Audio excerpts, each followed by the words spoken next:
Տավուշ հեռուստաընկերության լրագրողներն ու օպերատորները 5 տարիների ընթացքում մշտապես այցելել են Տավուշի մարզի գյուղական, սահմանամերձ, սահմանապահ, նաև ամենահեռավոր անկյունները, վստահ լինելով, որ մարդկային յուրաքանչյուր պատմություն արժանի է լսված լինելու։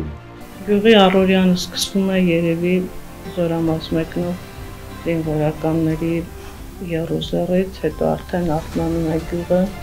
Կարևորը գյուղն է, այ գյուղերը պետք է լցվի։ Ուր էլ ուզում ես գնա, կարևորն աշխատանքը, նորմալ մարդ աշխատես, կարողացավ իր ընտանիքը, պահեցի չի պետք է ստիս գնալու պատճառ չեմ դրում։ Օգտագործելով հեռուստատեսային արտադրանքի բոլոր ձևաչափերը ներկայացրել ենք Տավուշի մարզի սահմանամերձ բնակավայրերը անվտանգային, սոցիալ-տնտեսական, կրթական, առողջապահական, համայնքային խնդիրներով, հրատապ հիմնահարցերով, ձգտումներով, հնարավորություններով ու երկիրը պահող մարդկանցով։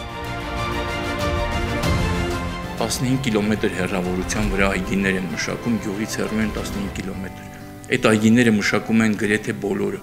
Եվ նույնիսկ էդ էլ ապացուցում Արծվաբերդցու ուժը, կամքը, որ ինքը այստեղից գնում է սահմանի վրա, գրեթե նրանց խրամատն է ու այնտեղ ինքը հող է մշակում, այգի է հիմնում։